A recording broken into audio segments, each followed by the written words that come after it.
Hello and welcome to the Sonic Cinema Podcast. My name is Brian Scuttle and thank you for joining me at www.sonic-cinema.com as well as the Sonic Cinema Podcast YouTube channel. You can also check out the podcast at Google, Apple, Spotify, basically anywhere that you listen to your podcasts and as the Sonic Cinema Podcast. And in addition to the regular podcast episodes like this, you can also listen in on interviews that I've had with various filmmakers and actors over the years as part of their PR for their films. Most recently, I got a chance to talk to Mickey Reese and Molly Quinn about their horror drama Agnes. It came out on December 10th, and it's well worth checking out, I think.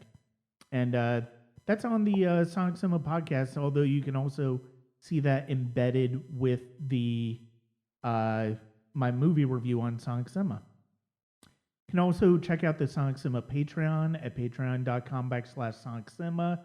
There you will get deep dives, you will get early access to movie reviews, and a bunch of other stuff, and especially with film festivals coming up in the first few months of 2022, as well as the Oscars.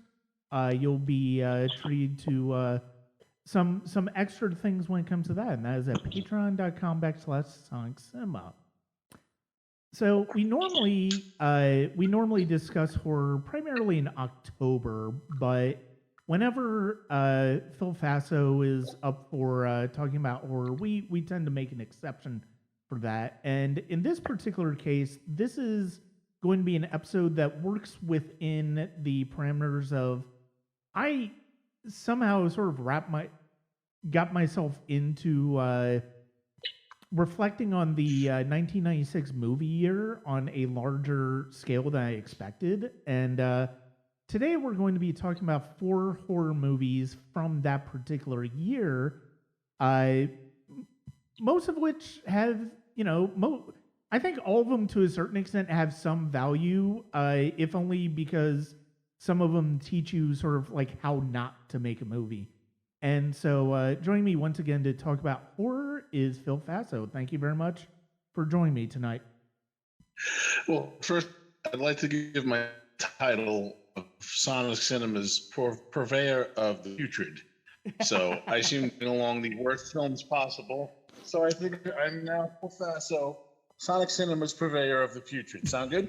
That sounds good. Yeah, I've been after watching one of these films yesterday. I've been giving Phil crap on Facebook about how he almost invariably brings terrible movies to the Sonic Cinema Podcast.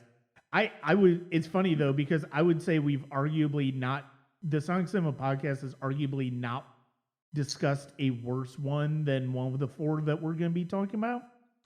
And I'm still looking forward to that discussion because it's such a fascinating discussion for so many reasons.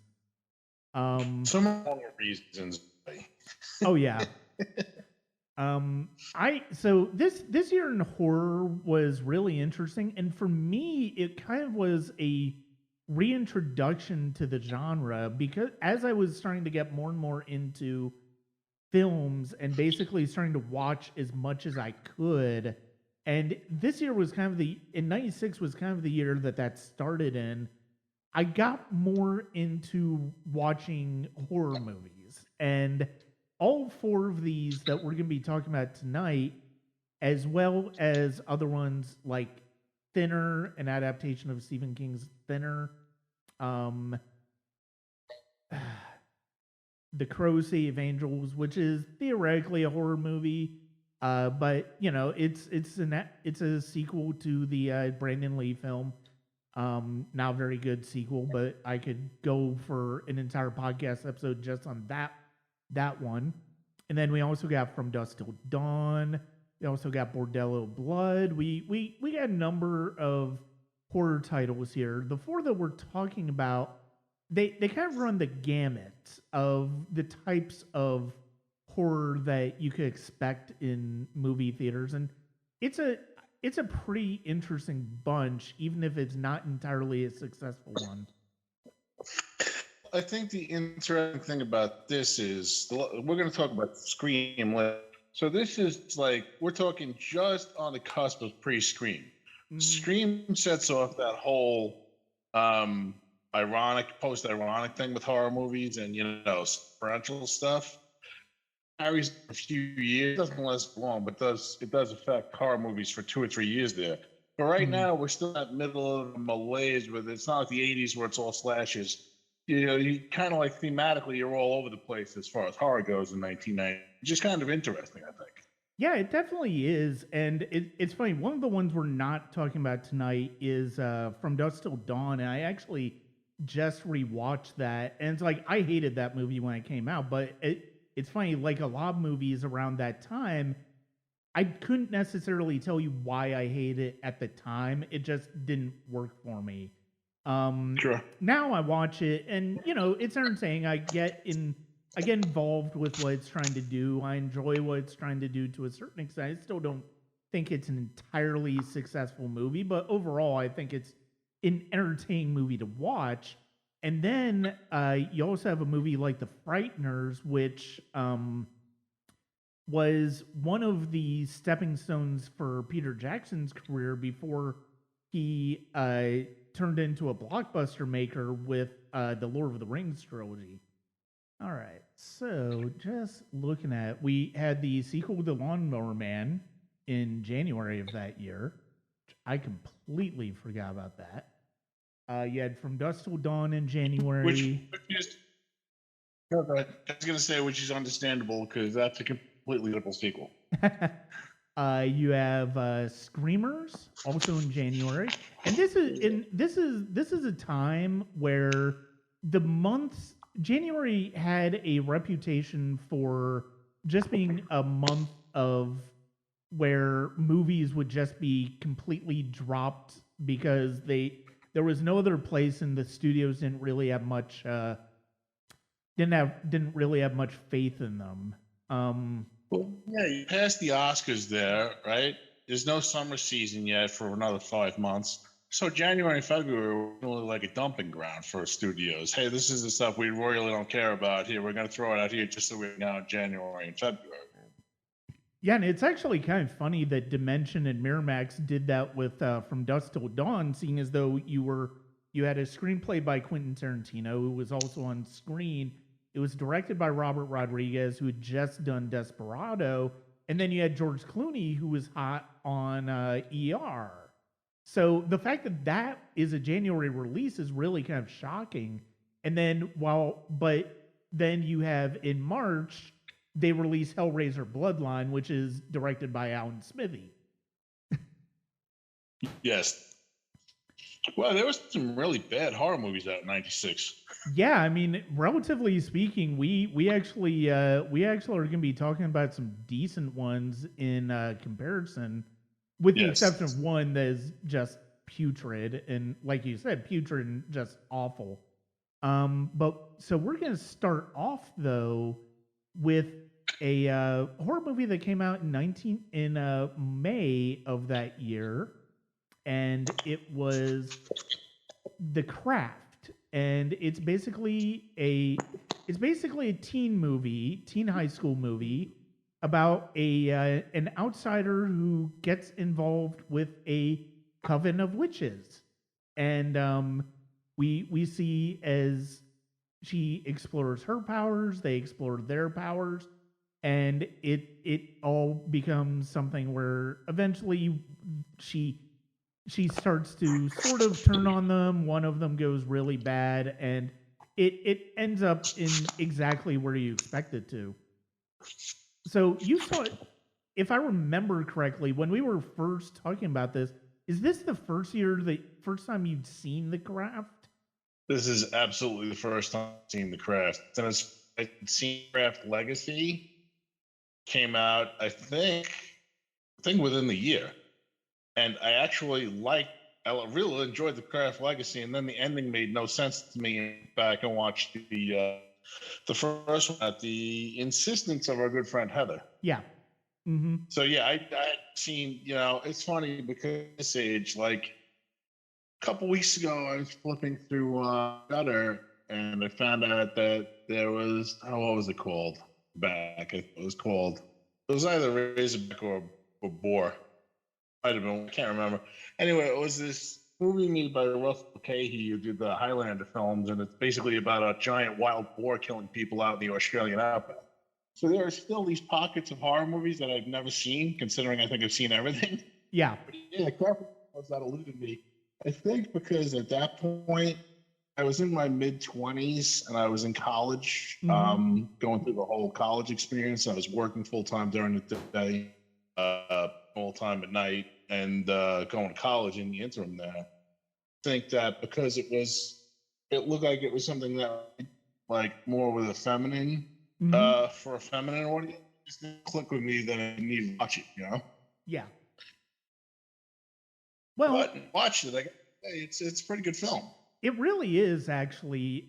It's co-written and directed by Andrew Fleming, who has done other movies that I actually have enjoyed over the years. He did, a few years after this, he would do the comedy Dick with Kirsten Dunst and Michelle Williams as sort of Deep Throat during the Watergate scandal. And then he also did another movie that I kind of enjoyed called Hamlet 2 with Steve Coogan.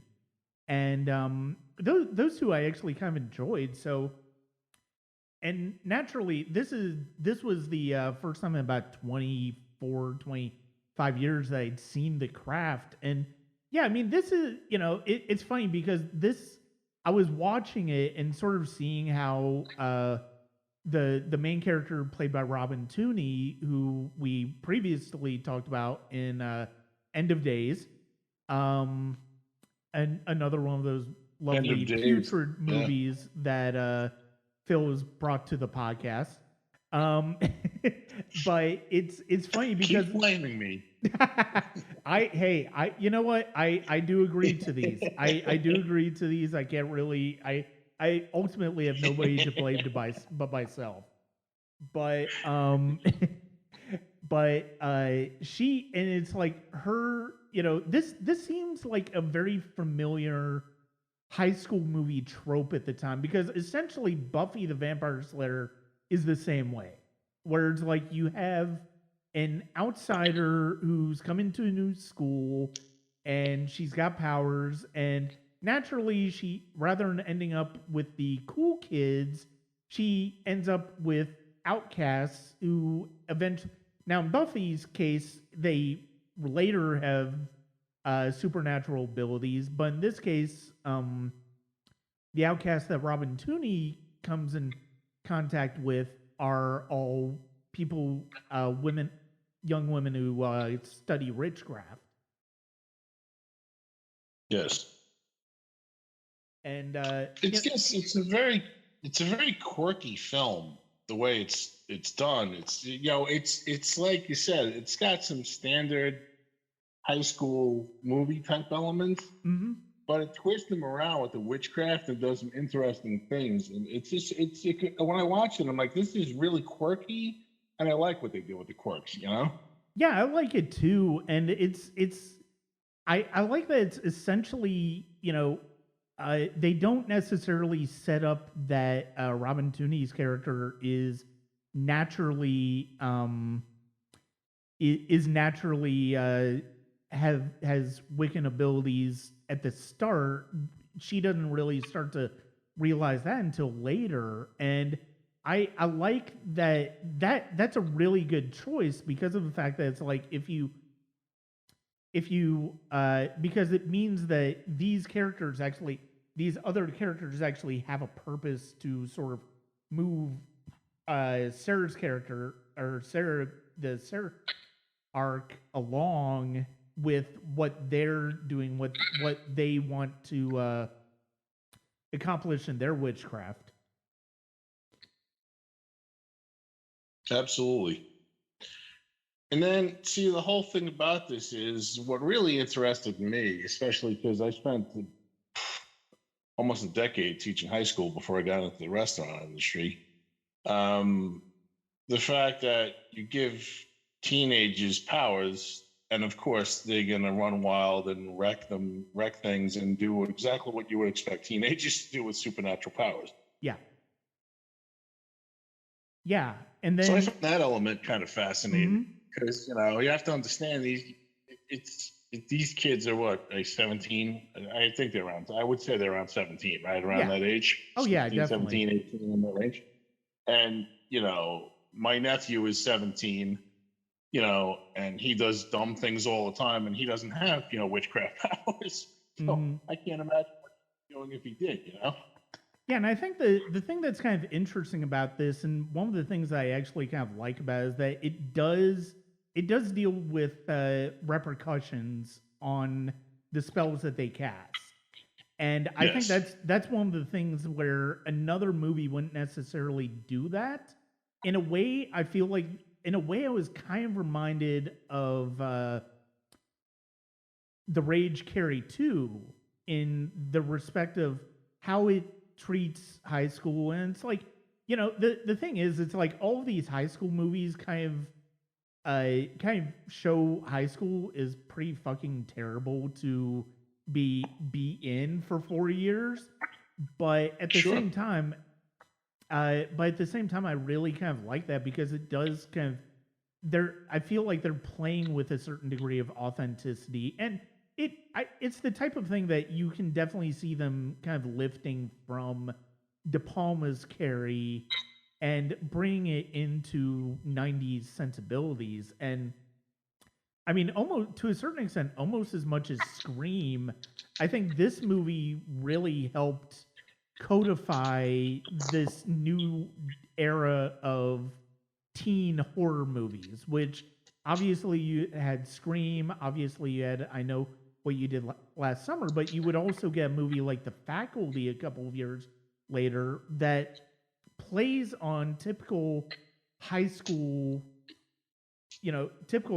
movie and high school story themes, but does so in a way that's kind of interesting and kind of tweaks it to an extent.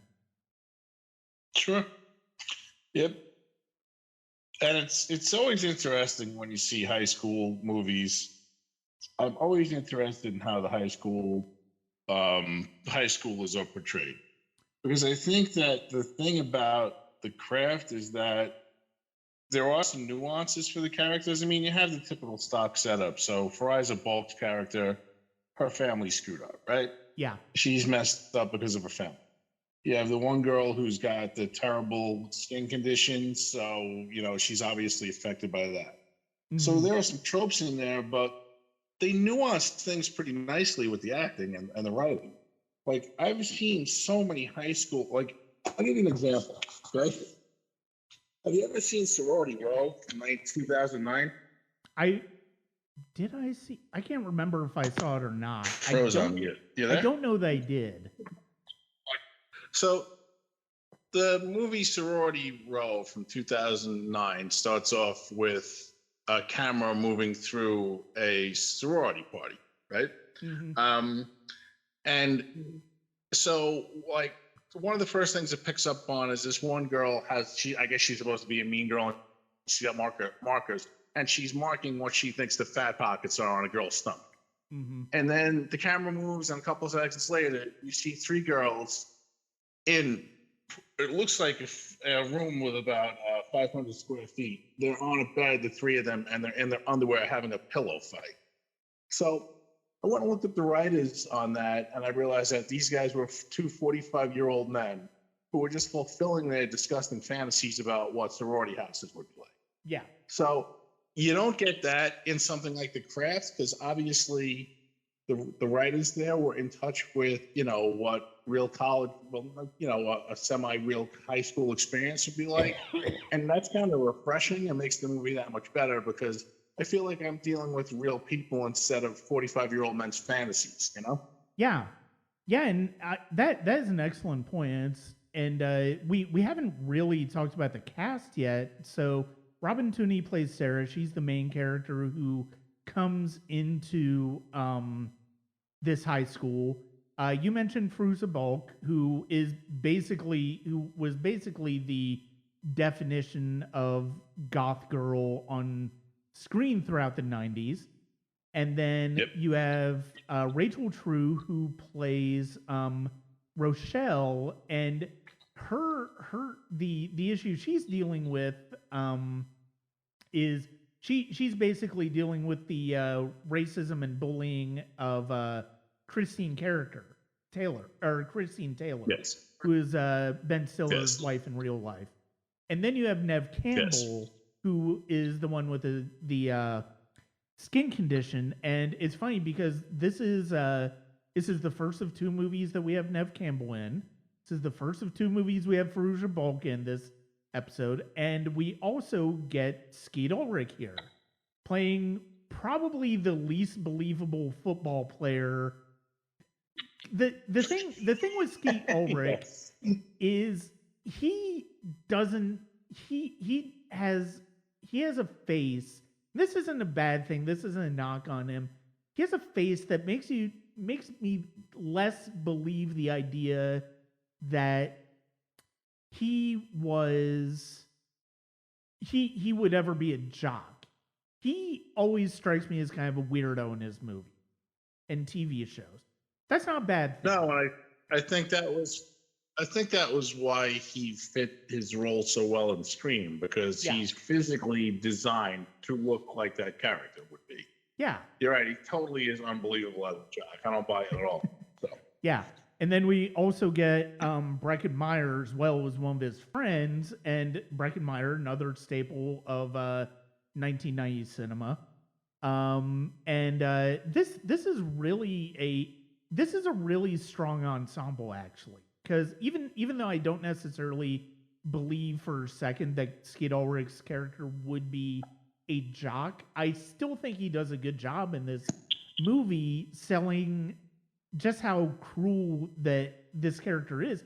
But I also do kind of believe that when the love spell that Sarah casts takes effect, I do kind of believe that he is affected by it too. And I mean, that just says a lot about Skeet Ulrich as a performer. Yes, absolutely. I agree. Did you know that Rachel True was not originally written as a black girl? I did not, no. So after I watched The Craft, I watched some YouTube stuff on it, and I found an interview with her saying that the character was originally written as another white girl, and the whole racism thing wasn't in there. Mm-hmm. And then they hired her, and she fought to have something like that put in to make her character have some deeper stuff going on. Yeah, which I thought was really interesting. Mm-hmm. You know, I mean, Christine Taylor. Again, if you want to talk about performances, Christine Taylor is not a great actress by any means. She's better in comedies, I think. Yeah, she plays the typical girl in this, you know, which makes sense. But the comeback on her is pretty nasty. Yeah. Oh yeah, it is. And that's one of the things that I like about this is that the repercussions are more believable, where there are consequences to their actions. And I think that's as much as we want to root for these girls, we also kind of understand why they end up having their powers sort of backfire on them. Yes. I think it adds a lot of interesting drama to the film, especially as the film starts to take a darker turn, and Fairuza Balk's character sort of becomes the one that is inevitably going to be the villain of the film. Yeah, it's funny because, you know, it's one of those real rare ones where you have a character turn from protagonist to ultimately antagonist. You normally don't have that. I mean, again, it's a little more nuanced, the writing in there, and I like that. You know, you have a character who, you know, the character's arc goes totally off the rails because, and again, it goes with the old, you know, power corrupts, absolute power corrupts, absolutely, that type of thing, because she gets her hands on this and she finds someone who's got real powers and can show her how to use them, and all of a sudden she goes nuts. Yeah. No, absolutely. And I will, you know, it's like we've sort of touched on it. It's like you kind of touch on it. It's like Fleming does a really good job of capturing what high school is really like, and that's something that you can't necessarily say about every high school bound project in the 90s. I mean, especially the idea of, because I mean, this is the typical high school thing of 90s thing where people much older, people a few years older than high schoolers are playing high schoolers, but you kind of believe it in this case. They do a really good job of casting well enough within that age range to where we believe that these characters are actually high schoolers. Well, look, Nev Campbell started off on her first big break was on Party of Five. Yeah. And she was in high school at that point in that show, right? Mm-hmm. So she was fit to play those type characters in the in the 90s. And I think part of the reason that, like her character specifically, like they have that scene where she's in the doctor's office and the doctor is looking over her skin on her, I think it's on her back, right? Yeah. And, she's examining her back and they're like, hey, we can do this for the treatment and all that, but it's going to be painful, but maybe we can get rid of it. Maybe we can't. And Nev Campbell is like perfectly suited as an actress to play the way she plays that character. Because that character feels physically inferior because she's got the skin condition and that leaks into her personality, Yeah. So I think that the casting, like Frieza Bulk, I've seen in plenty of interviews, and she comes off as a strange cat. Okay. Mm-hmm. So I think that there's a little bit of that in her, that she's perfectly fit for that. Like, I think they did a really good job in casting like if you spun the characters around and cast them differently, with those same set of actresses, I think you wouldn't have a movie that was nearly as effective. Yeah. No, I definitely agree with that. And, it goes to, and we'll talk more about Nev Campbell when we talk about Scream, but you're absolutely right. It's like her, and that's one of the things that's good too, because of the fact that not everything that the characters are sort of casting spells for are inherently selfish. Sarah's kind of is, because of the fact that, the Skidora character rejects her, so it's like, oh, we'll do a love spell and get him to fall in love with me. But, Fruja Balk is doing what she does because she wants to get out of the life that she's living for her and her mother. And Rochelle is getting back at somebody who, I will say, is very upfront about her racism. And that's something that you don't necessarily get in a lot of high school movies, is somebody who's just naturally upfront about it. And then Nev Campbell, she wants her scars to go away, but to see it's the typical, but it's also, this is all typical things where it's like you see how this power is beneficial to them, and they become more confident as they become more powerful, and the fact that it's powerful together is great. I think the levitation scene where they try that is really strong, and it's such a simple scene.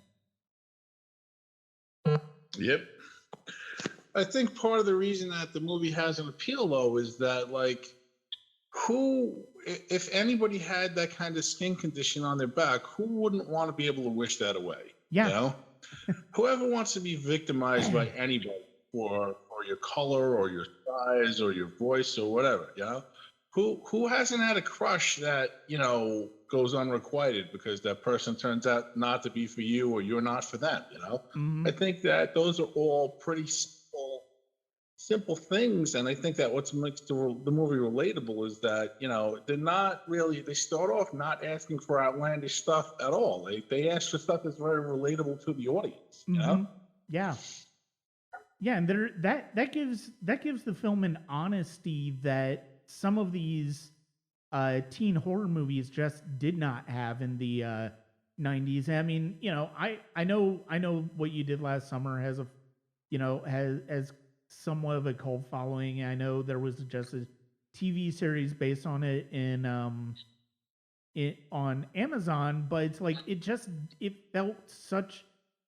felt like such a basic slasher, and everybody kind of felt like archetypes. And I think the thing that's really nice about movies like The Craft and movies like Scream is that not only they bring us the archetypes, but they also do so in a way that's kind of authentic to how life was at the time. Yes. And I think that,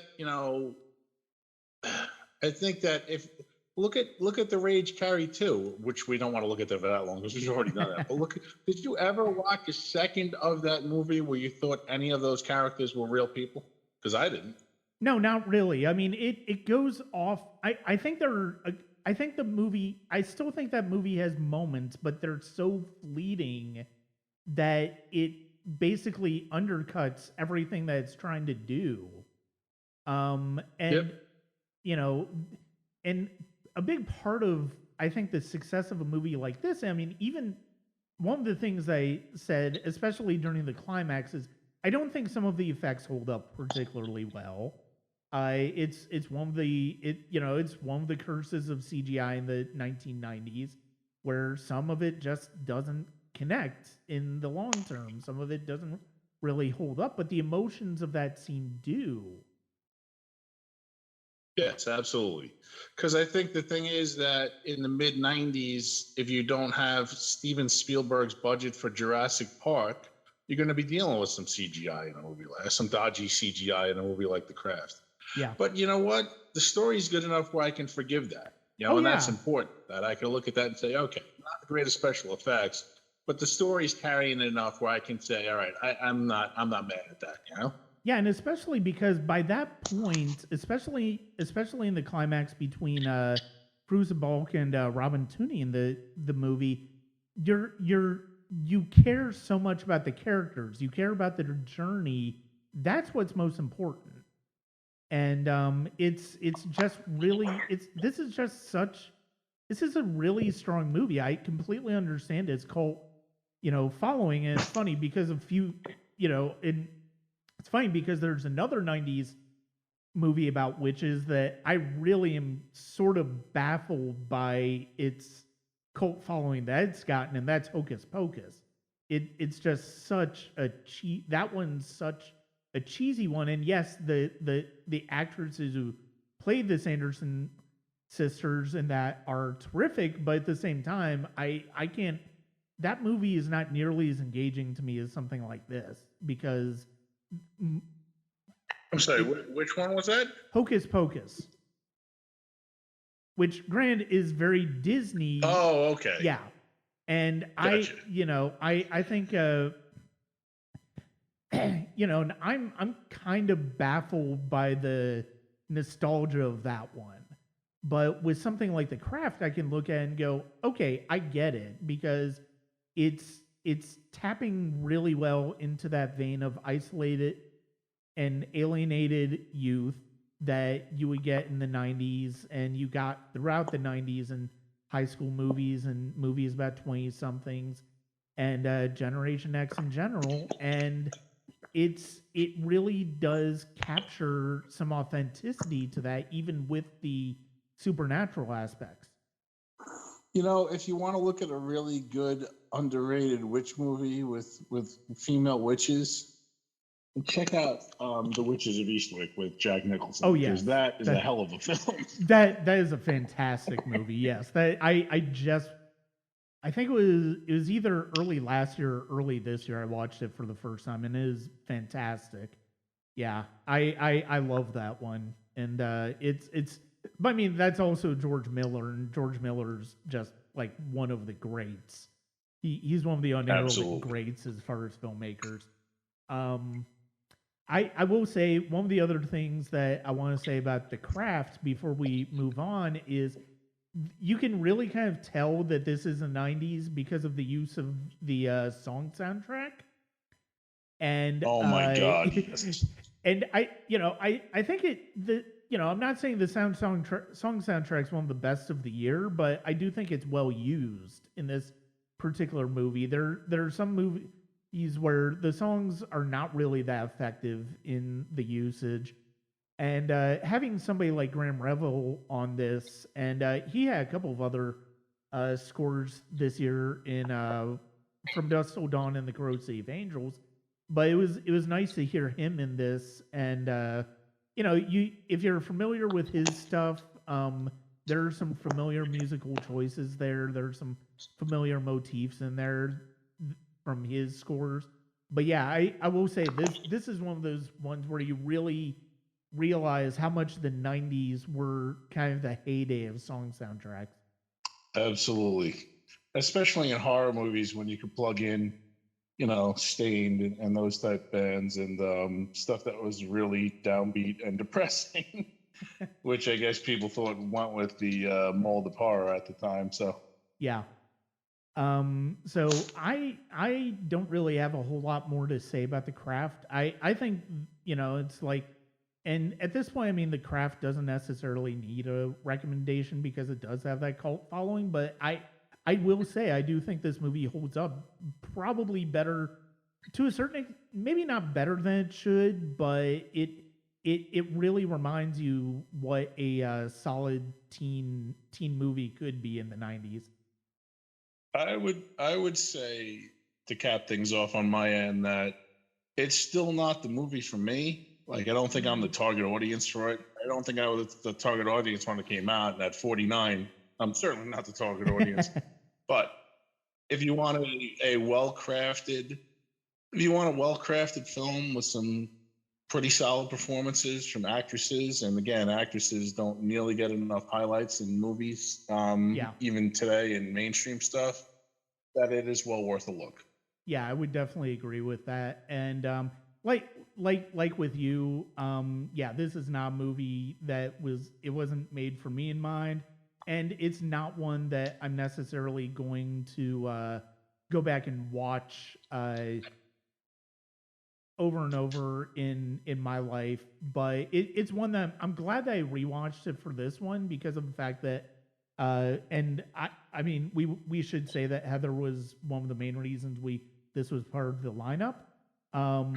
It's a good one. It's one that really holds up better than I kind of expected. Yep. All right, what's next? So coming up next is the movie that made me swear off Phil as part of the podcast for a while.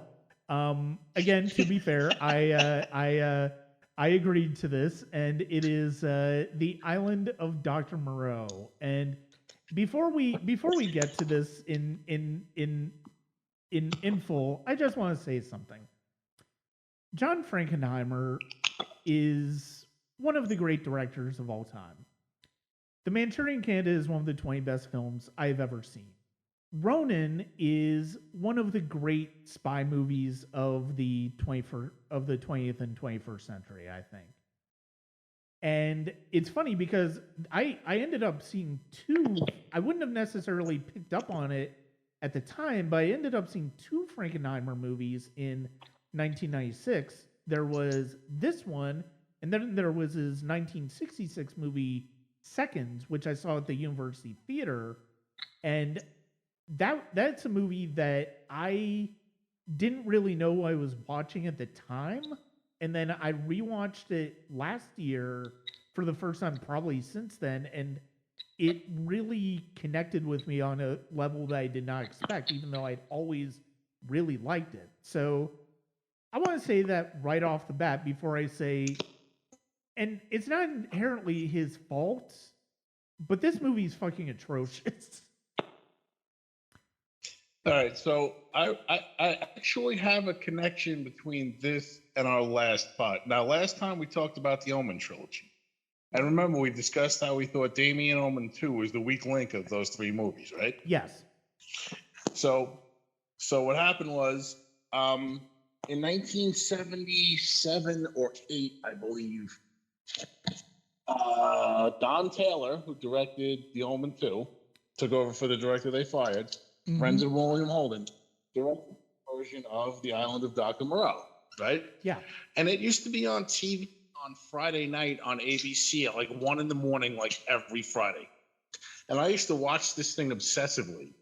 And I watched it as an adult when I first got a DVD player. Like it had to be 20 years after that, like 2000, 2001. Mm-hmm. And I'm like, okay, got some decent stuff going on. It's, the animal costumes, and you can see they put a lot of craft into them, but they look more cuddly than scary, Yeah. But growing up, in my formative years of being a horror fan, that was one of those films that I loved, and it was a perfect like midnight movie. It was B-movie schlock tied to a story by H.G. Wells, one of the greatest science fiction writers of the 19th century. Yep. Unfortunately, so I remember when this was coming out, and I got excited because I'm like, oh my God, they're going to make a new Island of Dr. Moreau. There's going to be fascinating special effects. I can't wait to see this. And then I went to the theater opening night to see this. And it was the worst hour and 45 minutes I've ever spent in a movie theater. I'm shocked I didn't walk out, especially because I had a friend who ran the theater at the time. He was the GM, so he let me in for free. Yeah. If I had actually, I didn't pay for it, and I still should have demanded my money back. That's how bad this film is. Yeah, when a film does that, when a film does that, you're not in good hands. The thing that, and we should say that the original director of this was Richard Stanley, who came out with a decent movie last year called Color Out of Space, based on a Lovecraft story with Nicolas Cage, and it's a good movie. It really, that's a solid movie. I was reading about this one because I had forgotten a lot of the history behind this movie. I knew it was a nightmare of a shoot. I couldn't necessarily remember why. And I guess there's a documentary called Lost Soul that recounts this movie. And you hear, and just looking at Wikipedia, you kind of see you hear about a lot of the things that went on, how basically nobody had any respect for Frankenheimer after he came on, and Kilmer was a mess, going through divorce and going through a bunch of other stuff at the time. Marlon Brando was at this point in his career. And then the main actor who plays the David Thewlis character left the project, and David Thewlis came in at the last minute.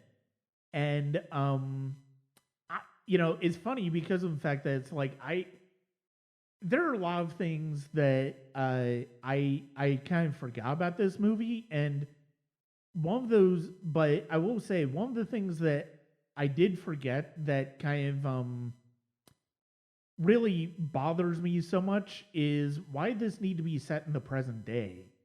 It doesn't. That's part of the problem right there. But this movie at one point was supposed to be made on the very cheap, and it was supposed to star Bruce Willis at one point. And every time they added new people, the budget went up. Supposed to star Bruce Willis. Supposed to star Rob Moreau. Supposed to star Rob Moreau in the Val Kilmer role until Val Kilmer got there and decided he wanted the bigger role, so he screwed over Rob Moreau, who sat around waiting months on some foreign island waiting for this thing to go. And then he said, I have my Northern Exposure money. I'm going home. I'm not hanging around here anymore. Yeah. The stories that come out of this thing, all of them are much more fascinating than any of the mess that ends up on screen. Yeah. But let's attempt to break this down. Okay. So David Thewlis, much like in the story, which I've read many times, and much like in the 78 movie, ends up, he's shipwrecked and he ends up on an island. At which point he finds this eccentric Dr. Moreau, who doesn't show up for, I think it's like an hour into the movie. Brando's not actually in it that long. Yeah. It's about an hour before he shows up, but it's all build up to that. And then you have Val Kilmer, who is, I don't even know how to describe his performance in this movie. Brian, maybe you can attempt to do that, because I don't think I can. Let's put it this way. The highlight of Val Kilmer's performance in this movie is when he's spoofing Marlon Brando's Dr. Moreau. That is the level of performance you get from Val Kilmer. Absolutely. And when he spoofs Brando's Dr. Moreau, it's basically the best part of the entire movie. The fact that I don't know, why do you bring in a master at makeup and a master at visual effects like Stan Winston to create the makeup effects for this movie? When you reminded me that this was Stan Winston, I almost wanted to call you a liar. I can't believe this is Stan Winston. No, These makeup effects are absolutely horrendous. Well, they don't look good at all. Like this is. You can see what he was going for.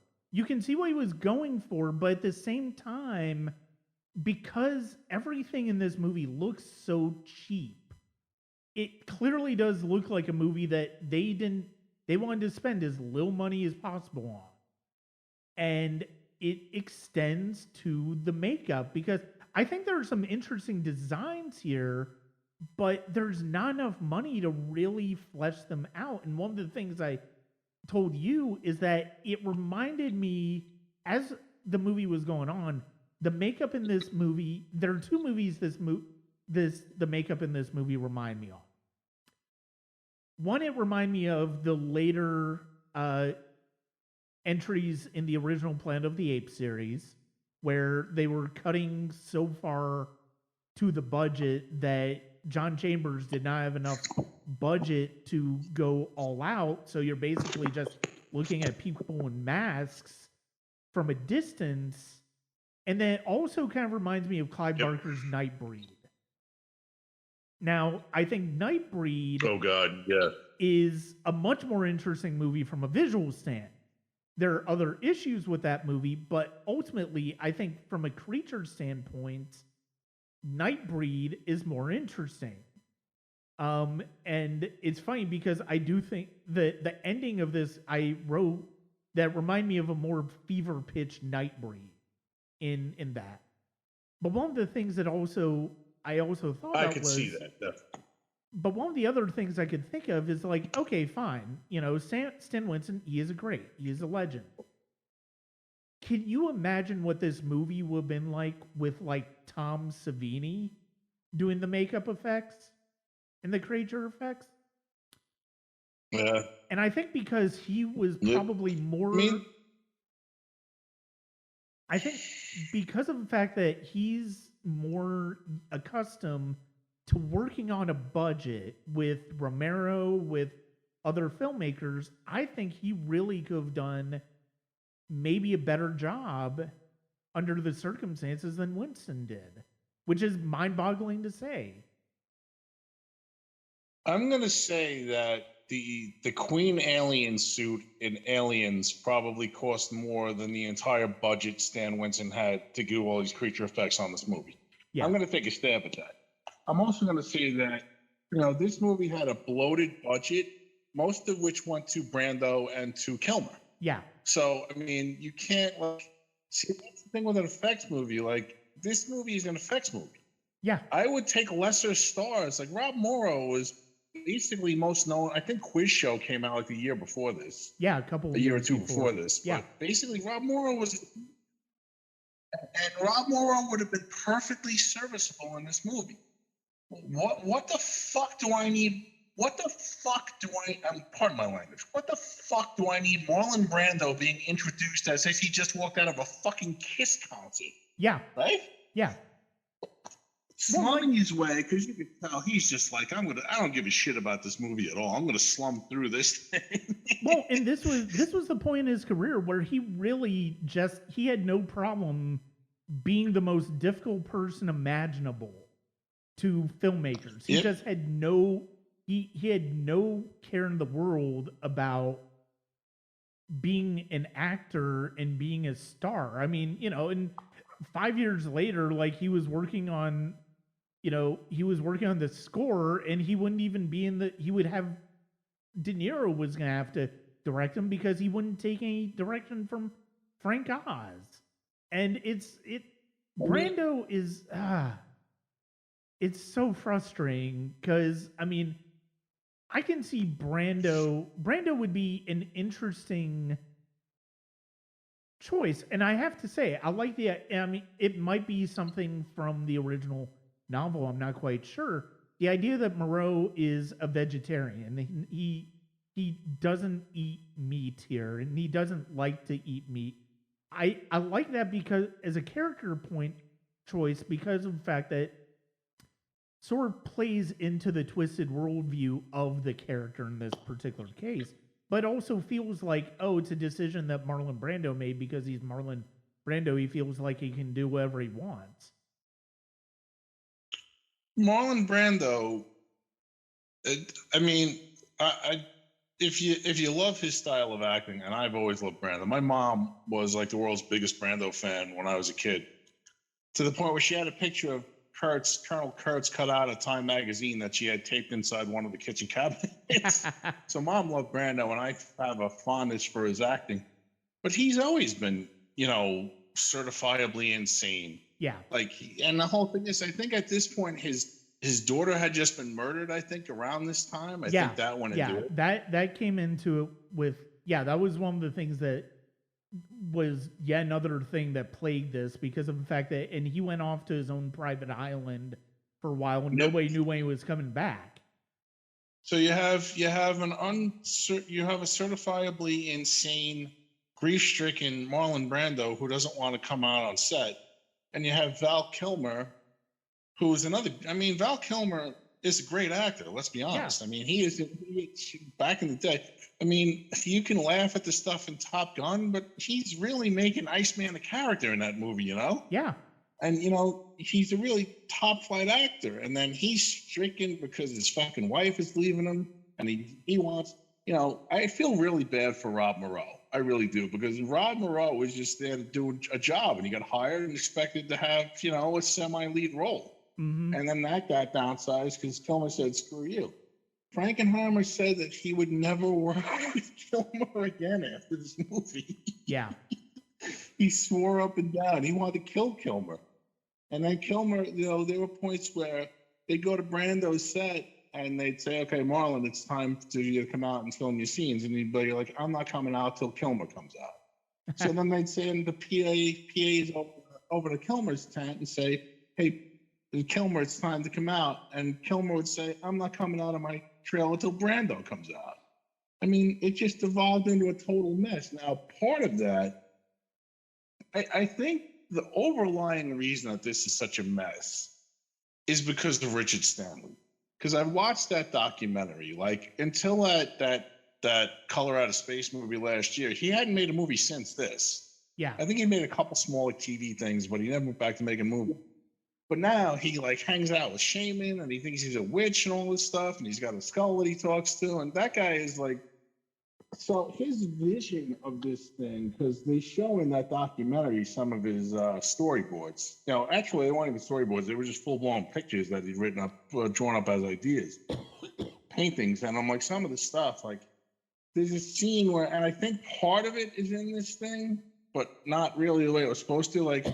They have a scene that he drew where it's some of the manimals, I guess is the best thing to call them, are dressed in doctor's garbs, surgery garbs, delivering a baby from a pregnant animal. And it's just, I know if it's in there, it's not in there for very long, but that was a big central scene the way he had written it. Yeah. So his vision was fucking crazy to begin with on this thing. Mm-hmm. And then he got there and he was way in over his head because I think he'd only made one movie before that, one or two movies before that. So he got there. He was way in over his head. He couldn't handle Brando. He couldn't handle Kilmer. They had tropical storms on the set. Everything that could possibly go wrong with this filming did. Yeah. And they fired him. They said, but unfortunately by that point, Frankenheimer gets there, and Frankenheimer is stuck with this guy's vision, which I would think must be really hard to do when you have a different vision from what you would have brought to the film originally as a director walking in. Yeah. I mean, and the thing is, the way to go ahead. No, go ahead. I'm listening. The way to deal with all of that turmoil especially once you just commit to making the director change, is you give the director, even though you're hemorrhaging money at this point, and you're running the risk of, possibly losing actors, you don't immediately just start again. You basically give the director who's coming in a chance to see what you've already got and then decide what type of movie he's going to make. And I think Sure. a lot of the cheap aspects of this movie could have been forgiven if you felt like Frankenheimer was able to nail down the tone of what this movie should be. Should it be a dark comedy, which sometimes feels like it is? Is it going to be a more chilling horror movie? Is it going to be something where you're dealing with intellectual sci-fi ideas? Is it something that's a combination of the three? And because of the fact that you don't really feel like there's a commitment to one or the other of any of those ideas, it's a mess. And here's part of the problem with that too. So I vividly remember the scene where David Thewlis tries to get back on his boat and he thinks maybe I can escape, right? Yeah. So he gets out there and he's ready to fucking try to escape. And then he sees these little three, like 6-inch tall mice men dancing around on the boat. That's not supposed to be dark comedy. Yeah. That plays like comedy. That scene is so bad. Yeah. You know, the thing with Kilmer doing the Brando, which apparently really pissed Brando off, not surprisingly. But the thing with him mocking Brando's voice when he's on the intercom talking on the island, I mean, what are you going for? What's the end game? Yeah. You know, what do you want? Like, what are people supposed to get out of this? What's the vision here? Because it doesn't seem like there's any vision at all. It's just like, let's slap all this together and hope it works. Yeah. And the thing is, the movie that I was thinking about when I was watching this yesterday morning was Solo, which started off with one set of filmmakers. That wasn't working, so they were let go.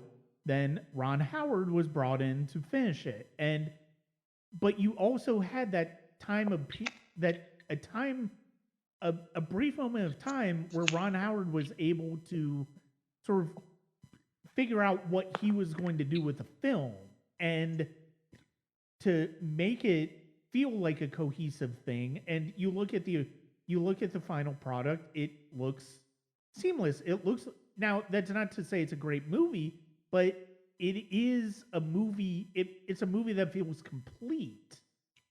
This does not feel complete. And you look at the Manchurian Candidate, you look at Seconds, you can tell that Frankenheimer is capable of going with numerous different types of tones, numerous different types of genre to make an interesting movie that will both terrify you and also sometimes make you laugh with how ridiculous it can be. And it feels like New Line put him under so much pressure to get this underway. The fact that one of the great filmmakers, and I do consider Frankenheimer a great filmmaker, could not rein this in and turn it into something that feels very of a piece with what he made over his career is really disappointing. I'm really surprised. And again, this is New Line Cinema and Bob Shea. So Bob Shea started by, he started off New Line as a very small thing. And then they broke big when Freddie came along. And then they got co-opted with Warner Brothers and they ended up eventually making Lord of the Rings. But I think if Bob Shea didn't have Bob Shea's sensibilities and the need to make money back, they would have shelved this thing and would never have seen the light of day. No one would ever have seen this movie. Yeah. Yeah. But I figured that they had so much money invested, and Bob Shaye's going back to his days of, hey, listen, we need to make whatever penny we can make back, and that's why it got released. Mm-hmm. And that's why they got my whatever it was, however many dollars it was for the price of them. No, I didn't, because I got it for free. Never mind. I was gonna say, yeah, they got my money. They got my money, and the result is one of the. It was easily one of the weirdest movies that like my mother and I have ever seen together in a theater. Like we've had some we've occasionally seen some weird movies, but yeah, this is one that is, and we should say Fairuza Balk is in this one as well. She plays Dr. Moreau's daughter, who seems normal, but then she's also part of his genetic experiments, and she's going to turn into one of the hybrids that everybody else is. And there's one other actor that I want to point out here who is under makeup. Actually, there are two because I completely. So the sayer of the law in this movie is Ron Perlman, who is one of the great. Which you never know. No, you wouldn't have known it, and it didn't occur to me until I heard him at the very end that was Ron Perlman. But he's one of the great character actors in terms of playing weird characters, whether it's Hellboy, whether it's something for like Save Lost Children or Alien Resurrection, and or Guillermo del Toro. I mean, it's there's so many. He's capable of so much more in this, and then Tamara Morrison is another one of the actors who's really hidden under makeup. And this was like a year or two removed from a terrific performance he gave in a New Zealand movie called Once Were Warriors, which is a fantastic film. No, I've never heard of that one. It's a terrific film. I'll have to check that out. I've never heard of that one. Yeah, so the director, the director went on to do Die Another Day, the last Pierce Brosnan Bond movie, film. Yeah. And he's done a couple of other movies, but Once Were Warriors is by far his best movie, and Tamara Morrison is just a force of nature in it. And he would go on to play Jango Fett in the Star Wars prequels, and now he's playing Boba Fett in The Mandalorian, and has his own Boba Fett series coming out this year. And it's one of those things where it's like you have these actors under this makeup, and it's not the same thing as like having, they just don't resonate, and they should, because you have great actors under this makeup. No, they don't resonate at all. And yeah, I mean, it's like the last note I had for this movie was, what the fuck am I watching? And that's exactly what I felt back in 1996 when I was in the movie theater. I do want to add one more thing before we move on to the next film. Yeah.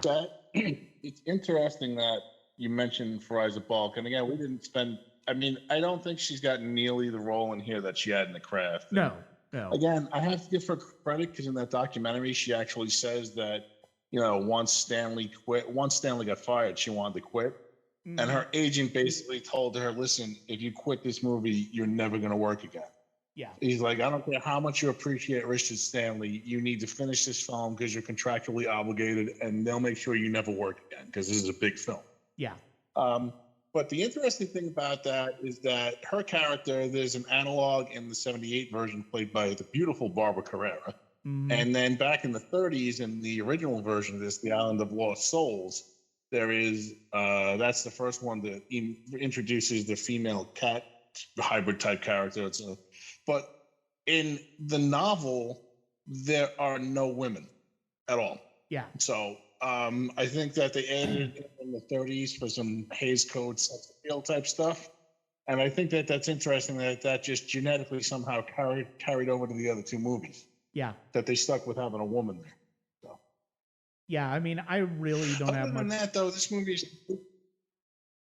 No, go ahead. Well, I can say, you said this movie is not complete, and I can guarantee you that it's complete garbage, and nobody should ever see this flick unless it's forced upon them in a jail somewhere in the Himalayas. So. Yeah, I think that's appropriate. This is truly one of the worst movies I've ever seen.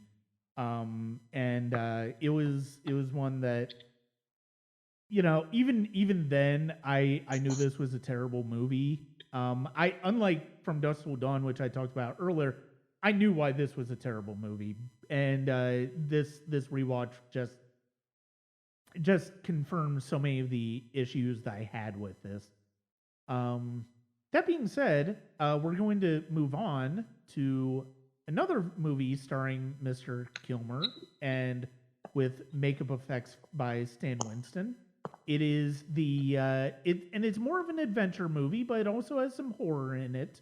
It has a little bit of a slasher structure to it, so that's why we're kind of including it. It is Stephen Hopkins' The Ghost in the Darkness, and it is based on it's inspired by a true story about two male lions who basically terrorized a group in building a bridge in Kenya at the turn of the century. And Kilmer's character in this one is a bridge builder, and he's also hunted. And once things take over with the lions, he basically the bridge has to be put on hold, and they have to capture and kill the lions. And Michael Douglas comes into the film as Remington, and this is I actually remember this being an enjoyable kind of B movie adventure sort of horror movie, and I will admit I do feel like that memory was it was kind of reinforced with this rewatch. So I want to talk about B movies for a second before we move on and talk about this one specifically. I think that B movies are made for a specific purpose. They don't have the budget. They don't have the clout normally, the star power. But there are some really great B movies out there, And I think that once you hit on that, like, I think there should be an Academy Award for B movies, basically. Because I watched Escape from New York recently, a couple months ago, and I'm like, wow, this is a great, like, it's a B movie. Yeah. Kurt Russell's committed to playing Snake Plissken. You have a couple other actors there, but it is a great B movie. This is another example. Is Ghost in the Darkness a great movie? Well, maybe not. Is it a great B movie? Absolutely. Yeah. Beginning to end. And it is a great B movie. And I think those movies serve a purpose. I agree. Yeah, I definitely agree, and I've definitely come to appreciate that about certain movies this year. Like one of the movies I rewatched this movie for a repertory review of and it was Barbet Schroeder's remake of Kiss of Death, the classic film noir, and this was the one that had David Caruso, Nicolas Cage, Samuel L. Jackson, Stanley Tucci, a bunch of other terrific actors. And one of the things that, and I've never considered that a great movie. I've never considered it a great movie.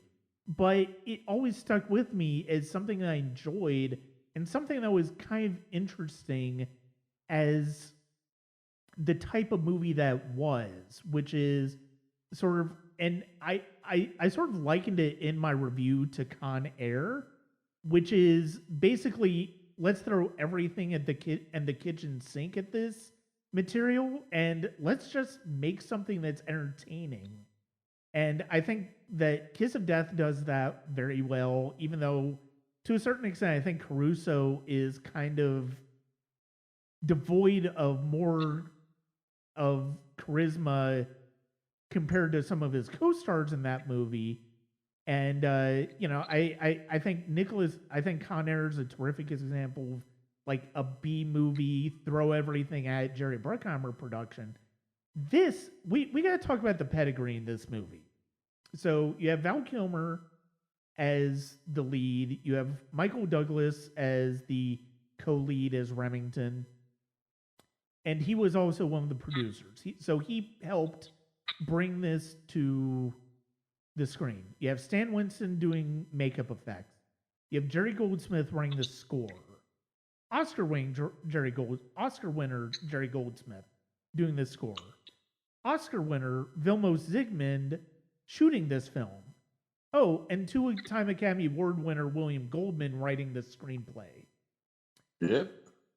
That is quite a pedigree. And then you have supporting actors in Tom Wilkinson, who's gone on to a terrific career in supporting roles, eventually won an Oscar for Michael Clayton. And then you have, and I completely forgot this was her, you have Emily Mortimer as Val Kilmer's wife in this movie. Yep. And when I saw Yes, her, you I'm do. like, oh my God, I forgot that was her. This is a very simple structure. This is the type of movie I think Stephen Hopkins, is not a great director, but I think he's great at this type of movie. He did the sequel to the first sequel to Predator, which is not even nearly on the same level as the original, but it's still an entertaining movie. And then he did Blown Away a couple of years before this with Jeff Bridges and Tommy Lee Jones, which I've always really liked. Yes. He is a solid craftsman, and he really understands the nature of what this story should be. And I think that's one of the things that I've always liked about it. Well, you know what it is? It moves well. Yeah. It really does. It moves well. It's engaging, and it's engaging throughout. And again, I don't think Michael Douglas shows up for a while, because at the beginning it's all about Val Kilmer. You know, it starts off with this really promising premise. He's going to go to Kenya and build this bridge, and he's going to become this world famous bridge builder and all that, you know? Yeah. And then he gets there, and he's got this unfortunate problem that these two lions are eating everybody. Mm-hmm. So nobody wants to.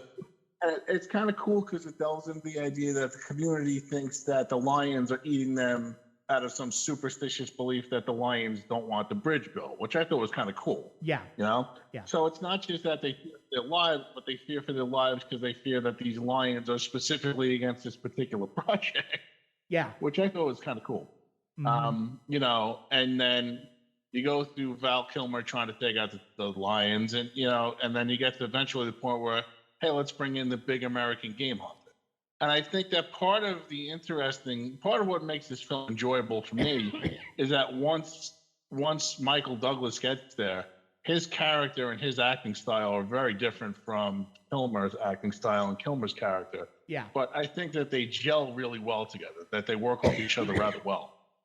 No, I would definitely agree with that. And, you know, the comparison I made in my notes when it comes to Remington, he reminded me of Colton, the character Douglas played in Romancing the Stone and Jewel of the Nile, but more Romancing the Stone. He's got that swagger to him. And it's interesting to read some of the actors that they considered for Remington, because they originally offered it to Sean Connery and Anthony Hopkins. Both of them declined, and I kind of understand it. And it's like, you know, and then they were originally going to ask Gerard Depardieu, who would have been a really weird choice, before Douglas decided to play the role himself. And, you know, admittedly, Stephen Hopkins said that he was kind of unhappy about that, and I kind of understand where he's coming from, because it's like, at the time, Douglas was the producer of the film, but not in the movie. So, you know, to a certain extent, you can look at that as sort of Douglas sort of asserting himself even more into the production than he already was. Sure. But, you know, again, you have to remember that Michael Douglas produced One Flew Over the Cuckoo's Nest. Yes. And if I have Michael Douglas as my producer, I think I'm going to do pretty much anything he wants. Oh, yeah. And then there's a funny story about that, too, because Kirk Douglas thought when Michael Douglas bought the rights for One Flew Over the Cuckoo's Nest that he was going to make him the star of it, and he chose Jack Nicholson instead. So I thought that was an interesting little story about that movie, but I digress. Yeah, it always kind of, you know, again, no matter what the details were and who, like, you got to see Sean Connery play this type of character in the very last film Sean Connery ever did, which is The League of Extraordinary Gentlemen. Yeah. Now, I like that on a pure cheese level. I actually enjoyed that movie, but that was what you were probably going to get if you had him playing this role. I would think something along those lines, and I don't think it would have been near the movie if you had him in there. No, I think having somebody who's a bit closer to Patterson's age, the Kilmer character, I think that helps because of the fact that you do kind of are able to build more chemistry and more of a bond and a friendship between these two characters than you would have if you had had somebody like an Anthony Hopkins or like a Sean Connery in the role, because then the expectation is completely different. And I think I think that is a good choice. I think that ended up, like you said, it ended up being a good choice. This was another difficult shoot for Val Kilmer. He was coming off of Dr. Moreau, and this was a tough shoot because of the fact that you had, I guess according to Hopkins, we had snake bites, scorpion bites, tick bite fever, people getting hit by lightning, floods, torrential rains, lightning storms, hippos chasing people through the water, cars getting swept into the water, and I didn't realize several deaths of crew members, including 2 drownings. Holy shit. So this was another one that was just a nightmare, but, to Kilmer's credit, he had real passion for this film, and you really do get that in his performance. And this is I feel like this is so much better of a representation of what Val Kilmer could give you in a movie than Island of Dr. Moreau.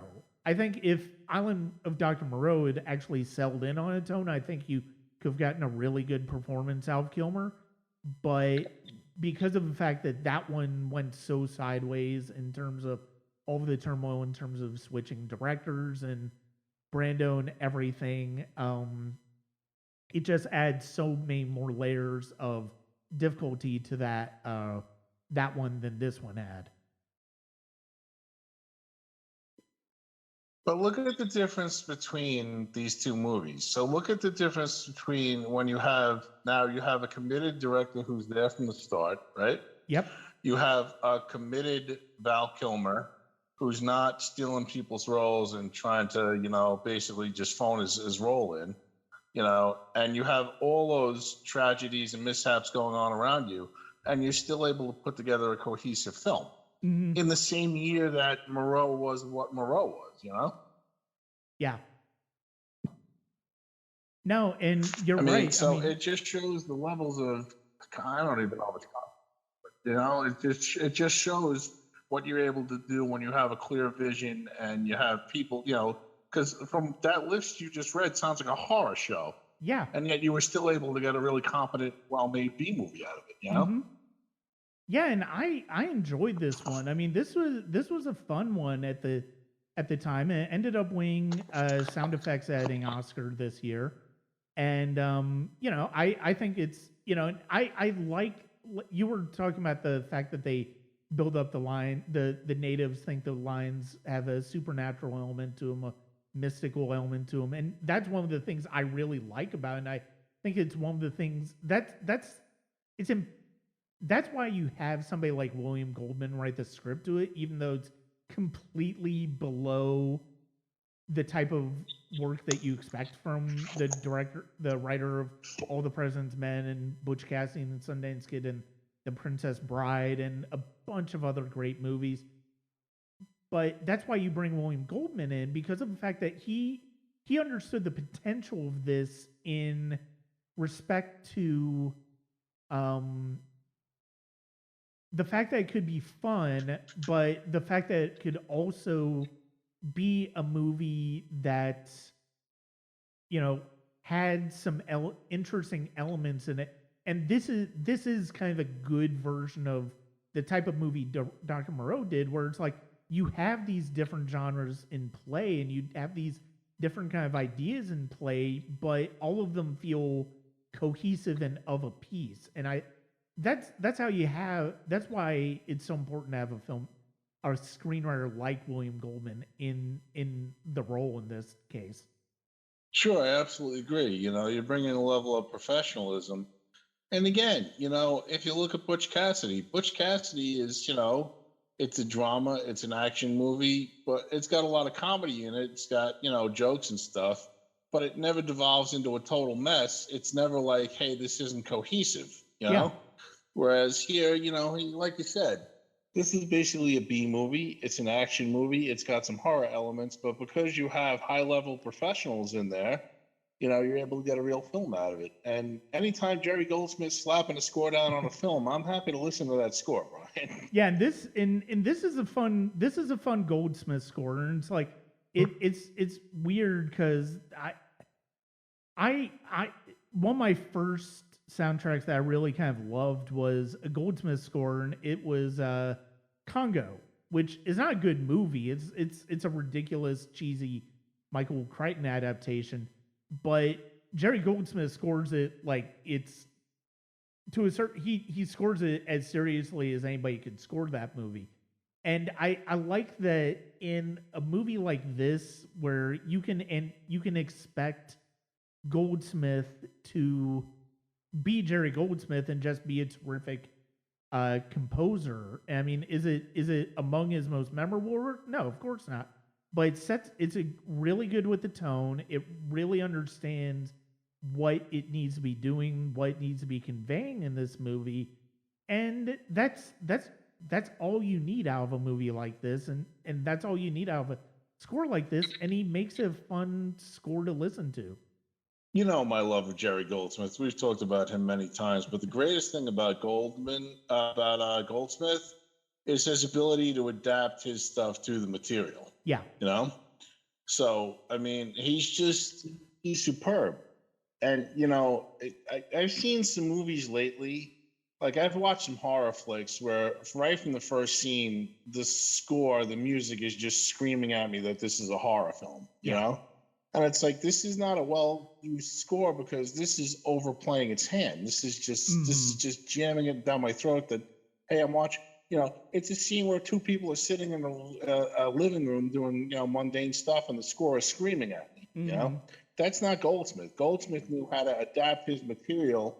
I mean, and again, the guy had great scores, and I think Joe Dante got some of the greatest use out of Goldsmith because I think Joe Dante and Goldsmith had similar sensibilities on what a score should be. And, I just can't praise him enough. So, yeah. Well, I mean, and you say Joe Dante and Jerry Goldsmith, the first thing that comes to mind is Gremlins, which is just such a wonderful, quirky, offbeat score that does exactly what you're talking about, where it's like it adapts itself to the material, and sometimes that material is very funny, very goofy, but also it can be scary as hell. And that's one of the reasons Gremlins works so well. Absolutely. Gremlins is a totally different movie if it's got a different score to it. I've always said that about Gremlins. Yeah. But no, Jerry Goldsmith, I mean, he's one of the best, and it's funny, we've talked this year's probably the most I've talked about Goldsmith in a while because of the fact that I've talked to him on both appearances on the Binge Movie podcast that I've been on, and then we talked about him with The Omen, and then of course we're talking about him here, and he's just such a he was you really definitely lost something when he passed away, and it's a shame because he passed away. You kind of felt like he passed away too early. You kind of felt like Michael Kamen passed away too early. And then, of course, when James Horner passed away a few years ago, you lost some really distinctive voices in film music, and it's really sad. And this is one of those films that shows how effective a film score could be from one of those masters. Absolutely. But yeah, it ends up being a really fun film, and I just, is it great movie making? No. But is it a fun film? Is it something that I'd watch again? Absolutely. Ghost in the Darkness, definite thumbs up. Yeah, same with me. I think if we're ranking these, I think it's probably I think I would put the Craft slightly ahead of this, but I did really enjoy rewatching Ghost in the Darkness. One of the last things I'll say is it was a really I'd forgotten the choice of having Remington die off screen. That was an interesting choice, and there's a dream sequence in this that is so telegraphed as what it is. It's ridiculous, and also at the climax of the movie was the climax of that sequence. I almost laughed my ass off because of how absurd it was. But that's the type of thing that you get from a B movie, where it's like you sometimes get a sequence where it's like, oh, I see exactly where this is heading. It's like, no, this really isn't happening. This is a dream sequence, and then the way it ends up just flattens you with just kind of how silly it is. But no, this is a fun film. I'm glad I rewatched it. I'm glad that one of the things that I'm sort of gravitating towards are not just necessarily movies that I think are great, but movies that I enjoy watching, and that even if I haven't necessarily seen them in a while, that my memories of them are strong in how they entertain me, and this is a good example of that. Absolutely. All right, so we got one left, right? We do, and it is. I can simply say that it's, quite frankly, the best of the bunch for me. I want to say it's probably going to be the same for you, but I don't know. I feel like we've talked about this a couple of times, and it's funny because of the fact that it's funny because this is made from a filmmaker that is the reason that you and I first met. Because Heather suggested that I get in touch with you, and she had kind of pitched me to you as somebody to write a remembrance on Wes Craven after he passed away in 2015. Yeah, for Death Ensemble's Hall of Fame. Yeah, absolutely. And you can read that piece. It is on Sonic Cinema now. And the film that we're talking about, of course, is Wes Craven Scream. It is the film that, as we had at Touch, it came out in December, and I remember vividly going to see this for the first time in theaters, and it was one of those movies that this really started me into watching horror movies again after kind of some time away from the genre, and it was certainly an impressive. It certainly kept me on my toes from Jump Street, and it basically set off it really, more than even The Craft, really set the stage for what we were going to get in terms of teen movies in the last half of the 90s. Yeah, it definitely set the scene for what was going to be horror for the next couple of years with post-ironic, self-referential horror. Unfortunately, I will say, and I will say that this is my favorite of the four, as you suggested you thought it would be. Yeah. The problem is that none of the films that came after this one in this subgenre, including the sequels to Scream, ever quite attained the heights that Scream did. No, they didn't. I will say I've always thought I always thought Scream 2 was very good as far as what it was trying to do as far as sequels, and I will I'll go ahead and whenever I talk about the Scream movies, I do kind of feel like I have to mention this. So my mother, who was an actress and worked towards being an actress, and when we moved down to Georgia, she actually was an extra in the cafeteria scene in Scream 2, and so she got to be on the set with Wes and was a really sweet guy, and Jerry O'Connell, it's the scene where Jerry O'Connell was saying to Nev Campbell, and that was terrific. You can kind of see her in the very, very background of some of the wide shots in that sequence. But I always mention that whenever I talk about Scream on the podcast, and so sort of for that reason, this series has always kind of meant something a little bit more to me. But like I said, it also kind of got me into watching horror again, and I had watched the Friday the 13th movie, a lot of the Friday the 13th movies, and the first Nightmare on Elm Street really early, probably too early, and it really it got to the point where it was sort of a little bit of an obsession with me at the time, and my mom was kind of freaked out by that because of the fact that it was undead killers who would keep coming back and all of that stuff, and so almost because of that, I just kind of stopped watching those movies. I watched the first two because I had those taped, but the sequels I wouldn't watch until like 20, 25 years later. Scream was one of the first ones I actively went to go see in theaters. And I saw it shortly after it came out in December of '96, and it just from the opening sequence, which is one of the best sequences I think Wes Craven has ever composed, with Drew Barrymore on the other end of the killer's phone call talking about scary movies. This movie just kind of shoots its shot right away, and the plotting and the pacing of this movie in the script by Kevin Williamson is just so strong, and it also is a great job of economy of character building too, because even in brief scenes, you understand who these characters are right away. Absolutely. You get a feel for these characters very quickly, which is important. A lot of horror movies have what I call first kill and 30.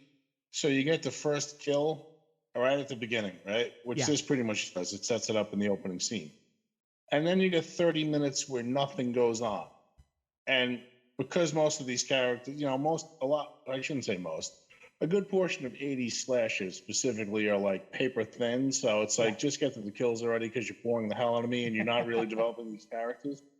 Scream actually takes the time to develop these characters, which is nice. And that's part of the reason, that's part of its charm for me. And I think that you and I had discussed this. We were Facebook chatting, I think it was a couple of years ago. And I believe the phrase you brought up was that this is next level writing and next level filmmaking for a horror flick. And I totally agree with that. Mm-hmm. I think that Kevin Williamson nailed this down perfectly, and that Wes Craven took this script and just made a total gem out of it. And I think that you couldn't ask for more out of both these guys. Yeah. Yeah, and I mean, it's funny because of the fact that it's like this. So let's talk about Randy, because Randy's my favorite character. Yeah, Jamie Kennedy is really good in this, and Randy's such a great character for this movie because of the fact that it's like with Kevin Williamson essentially making a treatise on horror movie tropes and movie tropes, it helps to have a character who's sort of ahead of the game, but also one of the things that I like is that he's ahead of the game, but he's also a little bit behind it. And that's one of the things that I like about Randy. He's confident in his movie knowledge, but at the same time, when it comes to transmuting that to the real world, not so much. And I love that the bounce that Jamie Kennedy does that. I think that Jamie Kennedy, I started following him on YouTube about 6 months ago. Mm-hmm. And he's got a really interesting YouTube channel, and because he's done a whole bunch of stuff in the industry. But one of the first things I watched was how he got cast in Scream. And he goes through the process, and he talked about, basically how he loved Wes Craven. Everybody loves Wes Craven. Yeah. Everyone who's ever worked with him. They think he's like the greatest guy, you know? Mm-hmm. And again, going back to what your mother said, he just appears like this normal, sweet, gentle guy that you'd never think would have all these psychotic monsters in his head, you know? But Randy, I think, is great because Randy's a total geek. Mm-hmm. And I love him because of that. And he's so obsessed with the idea of what should happen in a horror movie that, like you said, he's actually a couple steps behind. The greatest is when he's on the couch. Yeah. And it's at the party scene. It's just him on the couch laid out. And he's like, he's watching Halloween. And he's like, don't go in there, Jamie. Don't do it, Jamie. You know, you're going to get killed, Jamie. And then the Scream Killer comes out behind him. So it's like he's saying, you're going to get killed, Jamie. And then it goes on a second level where it's like he's saying, you're going to get killed, Jamie Kennedy, if you stay on this couch. It's really, really witty filmmaking. Yeah, absolutely. Really great stuff. No, absolutely. I mean, the fact that it's so effective in not only playing to the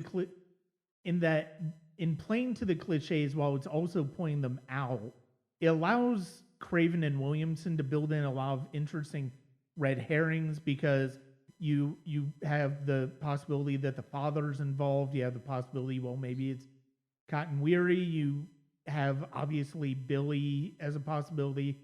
And you just build in all these different ideas, and it's a really fun game that they're playing in this. And this is, and you know, you've got Nev Campbell, and we talked a little bit about this in talking about The Craft. This is Sidney Prescott is one of the more effective, to a certain extent, almost. You know, based on what I've seen of the Halloween movies, I think to a certain extent she's almost a more interesting final character, final girl in a slasher movie than even Laurie Strode is in Halloween. That's a bold statement. I'd have to think about that. But yeah, she's definitely at least on the same level. Yeah. I mean, and the thing that I like about one of the things that I do like about the sequels, especially the second one, is that at that point she's a survivor, you know, and her take on things is, hey, listen, this is some scary stuff going on, and I'm just trying to go through life having experienced this, you know. I lost my dad, I lost my mom, everybody's gone, you know. It's just I lost my, you know, I don't want to get into details, keep it spoiler free, but you get the idea that she's certainly been affected by this. So the third one, she's off, you know, in some remote house somewhere far away from Springwood with, you know, taking phone calls and trying to help other victims, which I thought was kind of a cool character development. Like we talked about this with The Omen, where, you know, it's not a flat line. You actually get development with Damien. You get development with her character as she goes throughout the movies. And I always thought that was kind of cool. Yeah. No, and I think to a certain extent, I mean, you also look at Heather Langenkamp in her appearances in the Nightmare series, where, you know, you look at Dream Warrior, where she's she's a therapist helping people going through difficult mental health issues, and then you look at even though she's essentially playing a heightened version of herself in New Nightmare, you can also look at the fact that this is also an evolution of Nancy by way of Heather Langenkamp in New Nightmare. And that's one of the things that's so interesting about her in that movie as well. Yes, absolutely. I totally agree with you on that. But it's also nice to see a strong female lead in these films, you know? Yeah. Like, you always, the Friday the 13th films are the ones where, you know, I think that's where they pretty much came up with the idea of the final girl, you know? That whole final girl concept, which got coined sometime in the 90s, I think. But the thing is, like, Alice from the first Friday the 13th point is, you know, paper thin. Heather Langenkamp, you know, in Heather Langenkamp in the Elm Street movies, or Nev Campbell here, you have an actual character with some meat on her that you can build on and actually root for and want to see survive one of these things, you know? Yeah. And I think that to a certain extent, I think that's Wes Craven. I mean, you got to think that's Wes Craven because, I mean, that's the common factor between the Nightmare movies that Heather Langenkamp is involved in, and he obviously directed the first 4 Scream movies. But you also, one of my favorite movies, and we were talking about B movies with The Ghost in the Darkness, another one that I really like that Wes Craven did in the mid-aughts was Red Eye with Rachel McAdams and Red Eye is Cillian awesome. Murphy. Red Eye is an awesome B movie. Yeah, that fits right in what we were talking about with Ghost in the Darkness. That is a fun film. Yeah, I really have always enjoyed that. And, you know, he was coming off of the situation with Cursed, with Miramax and Dimension, where that was kind of a souring of that relationship after he had to go back, do reshoots, and they just couldn't get right. And the movie that we've seen of that is just simply atrocious. And it's one of those things where it's like that's where they decided to take Rick Baker's werewolf makeup and replace it with CGI. Yeah. So that is all. That's the be all and end all. That's all I have to say about that nightmare. Yeah. But then you have him do Red Eye, which is just a very stripped down thriller, and you really follow Rachel McAdams. You really see her. You really care about her going through that situation. So to a certain extent, I think that's kind of gotta be Wes to a certain extent that is responsible for like that sort of deepening of the final girl trope in horror movies. Well, I remember. I don't remember where I saw it, but Wes Craven said that he was watching after he made Swamp Thing. He was watching Swamp Thing with his daughter, and I think there's a part where Adrienne Barbeau falls down, and his daughter was like, "You know, Dad, girls don't have to always fall down in horror movies." And that informed a big part of the way he wrote Nancy for Nightmare on Elm Street. And I think that just carried through where, you know, you get some strong female leads in his movies. Like, they're not paper thin. They're not just there to fucking hang around until everyone else is dead. That they actually, like, my favorite thing about, and I talked to Heather Langenkamp when I met her at a con a bunch of years ago, you know, and I said to her, one of my favorite things about Nancy is that she's proactive. Yeah. She doesn't sit around and wait for people to do stuff to her.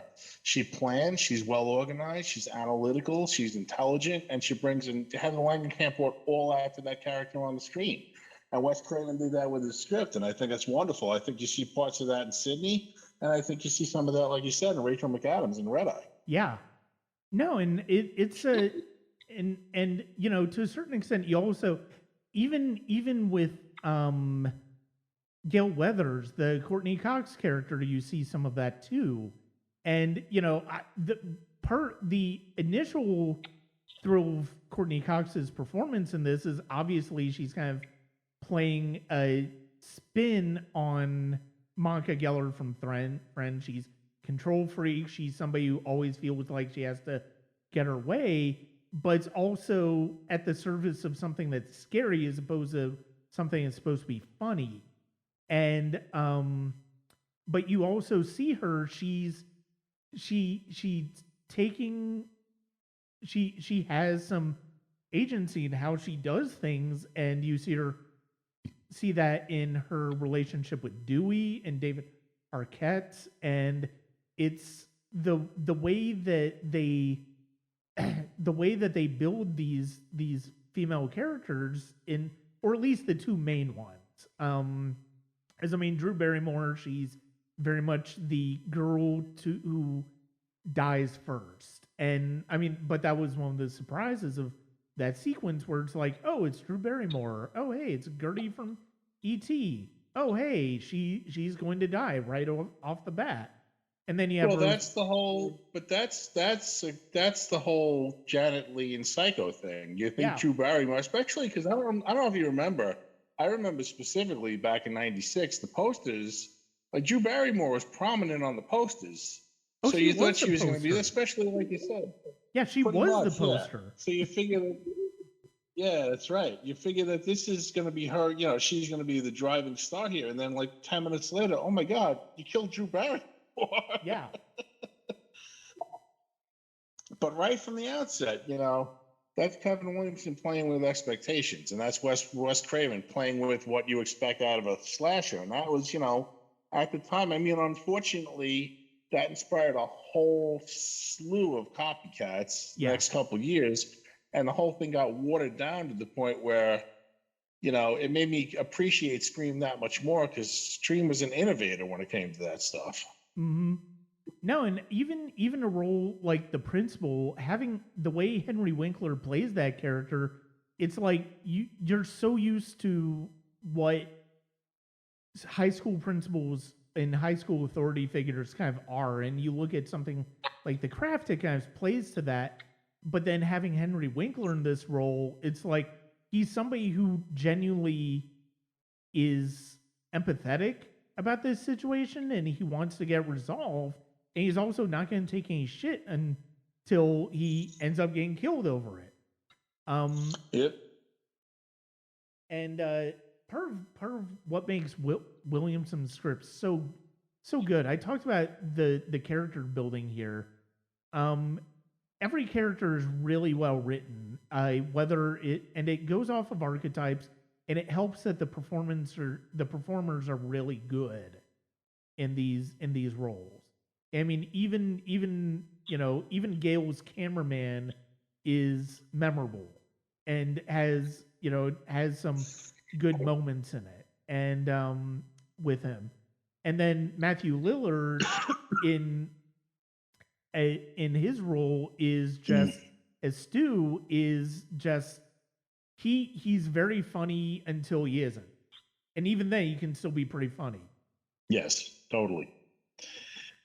So how do you feel about this Scream 5 coming out? I mean, I don't know how to feel about this because, it's not going to be Wes Craven, obviously. Yeah. And I'm kind of curious to see what they do with it. I'm also kind of hoping that they're going to do something interesting with it because it just, from the trailer, I'm just hoping this is not another retread of the first 4 films, Yeah, that's kind of my worry with it as well. I mean, I want to see it, but it's definitely not... The trailers haven't really drawn me into it. I mean, yeah, it's gonna be hard it's gonna be hard without Wes Craven, but at the same time, I mean, the filmmakers behind it are also responsible for Ready or Not from a couple of years ago, which I know a lot of people like. I thought it was all right. It's like there are things about that were okay, but I didn't love it quite as much as other people did. So and with Kevin Williamson back into the fold as I think a producer, I don't know that he actually wrote the script. I'm hopeful that it will be good, but at the same time, and then you have Courtney Cox, Nev Campbell, and David Arquette coming back. But I just don't. I really just don't know at this point. I mean, I know a lot of people really like Scream 4. I haven't seen it since I saw it theatrically, so I'm gonna rewatch all of those before I see the new one, and we'll see how I feel about it.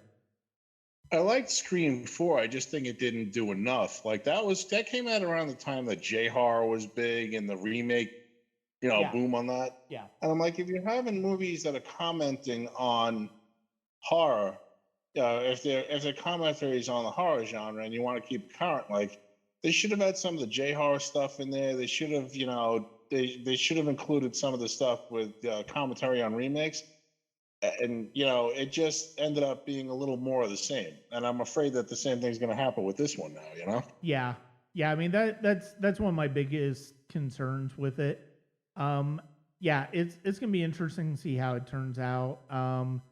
Hopefully it's one of those things. Hopefully it's one of those things where they don't kind of bungle it, like some other horror movies that have come back, other horror franchises and have come back. I haven't seen Halloween Kills yet, but I mean, I like the 2018 one. But I've heard really rough things about the Halloween Kills, and I just kind of hope it'll be interesting to see how I feel about that one. And but yeah, legacy sequels are I have so many mixed feelings about legacy sequels, but yeah, we'll see.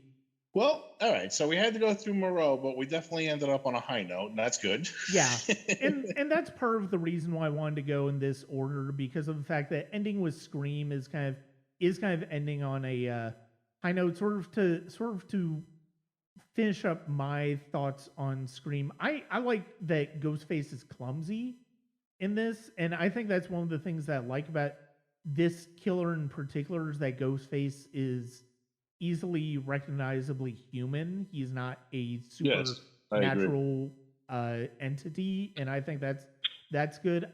Sort of like The Craft, I think this has a really strong song score, and I think this is a really terrific one. And Marco Beltrami just does a fantastic score with this, and he's gone on to be one of the better composers in Hollywood. Yeah, he definitely knocked it out of the park on this one. Yeah, and he was one of Miramax's guys for a while, and that's one of the but he's gone on to get Oscar nominated for I think The Hurt Locker. I want to say he got nominated for 3:10 to Yuma, and he's done some other really good scores along the way. But yeah, this was a fun.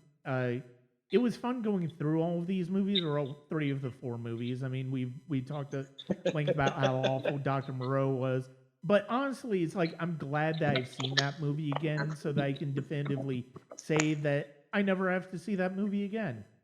Absolutely. But and as I promised you, next time I come on, we can talk about The Bicycle Thief and Italian neorealism. Yeah, absolutely. We'll go to Vittorio De Sica, Roberto Rossellini. Yeah, we'll touch on all of the greats here. Which actually doesn't sound like a horrible idea, but no, even if we're talking about horror movies again, even bad movies, of course, Phil is always welcome on the Sonic Cinema podcast. We have occasionally talked about good films. We've talked about really good films over the years. Well, I'm just going to say that it's always my pleasure to be here. I've told you that every time I've been on, and it stands today. And I'm proud to be the purveyor of the putrid on the Sonic Cinema podcast. I think my feelings were because of the fact that Moreau really, the awfulness of Moreau really hit me in a way that I didn't expect it to hit me. So it was an in the moment feeling. But no, yes, obviously it's like the cinematic, but it's like the cinematic equivalent of getting kicked in the balls. Yeah, definitely. Yeah. I mean, I can say a lot of bad things. Look, there are a lot of bad things. I mean, I've talked about Ed Wood films here, but I didn't even feel quite as kicked in the balls with those movies the way I did with Moreau. And some of those movies are awful, but they're also a little bit more fun than Moreau. Moreau just depresses the living shit out of me. Yes. But yeah, as always, Phil, thank you very much for joining me to discuss horror and just discuss movies in general.